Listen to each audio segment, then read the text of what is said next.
నమస్తే welcome to non stop 90 కి వెళ్లే ముందు బ్రేకింగ్ న్యూస్ ని చూద్దాం. విజయవాడ కృష్ణలంక పిఎస్ లో ముగిసింది వల్లభనేని వంశీ విచారణ. 8 గంటల పాటు విచారించిన కృష్ణలంక పోలీసులు కృష్ణలంక పిఎస్ నుంచి ప్రభుత్వ హాస్పిటల్ కి తరలిస్తున్నారు. పోలీసులు వైద్య పరీక్షలు నిర్వహించేందుకు అక్కడికి తరలిస్తున్నారు. వైద్య పరీక్షలు నిర్వహించిన తర్వాత విజయవాడ 4th ఏసీఎంఎం కోర్టు ఎదుట హాజరుపరచనున్నారు. పోలీసులు ఇప్పటికే కోర్టు దగ్గరికి చేరుకున్నారు. వంశీ తరపు న్యాయవాదులు గన్నవరం టీడీపీ కార్యాలయంపై దాడి కేసులో ఉదయం వంశీని అదుపులోకి తీసుకున్నారు పోలీసులు. మధ్యాహ్నం నుంచి ఇప్పటి వరకు వంశీని పోలీసులు ప్రశ్నించారు.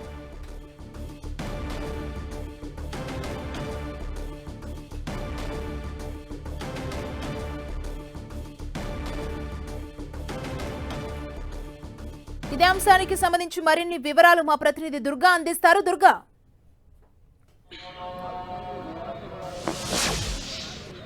అంటే 8 గంటల పాటు వల్లభనేని వంశీని కృష్ణలంక పోలీస్ స్టేషన్ లో పోలీసులు సుదీర్ఘంగా విచారణ చేసిన తర్వాత విచారణ అంతా కూడా పూర్తయింది. కొద్దిసేపటి క్రితమే కృష్ణలంక పోలీస్ స్టేషన్ నుంచి ఆయన ప్రస్తుతం విజయవాడ కొత్త ప్రభుత్వ ఆసుపత్రికి తరలించారు. విజయవాడ ప్రభుత్వ ఆసుపత్రిలో వైద్య పరీక్షలు చేసిన తర్వాత అక్కడి నుంచి నేరుగా కోర్టుకి తరలించబోతున్నారు.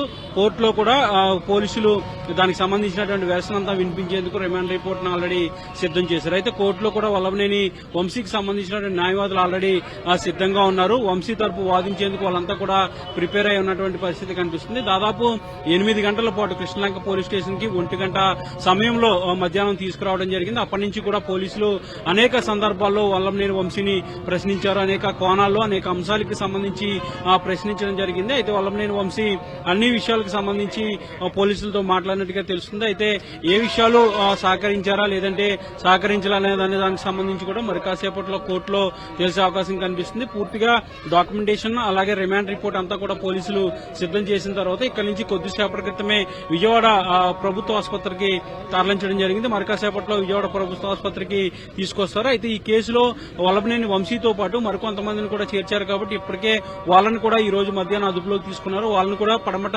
పోలీస్ స్టేషన్ లో నమోదైనటువంటి కేసు నేపథ్యంలో పడమట పోలీస్ స్టేషన్ లోనే వాళ్ళందరినీ కూడా విచారించారు. ఇద్దరిని వైద్య పరీక్షల కోసం విజయవాడ ప్రభుత్వ ఆసుపత్రికి ఆల్రెడీ తరలించారు. వాళ్ళతో పాటు ఎవరైతే సత్యవర్ధన్తో పాటు మిగిలినటువంటి కొంతమంది ఈ కేసులో ఎవరైతే నిందితులుగా ఉన్నారో వాళ్ళందరినీ కూడా కోర్టులో మరి కాసేపట్లో పోలీసులు ప్రవేశపెట్టబోతున్నారు.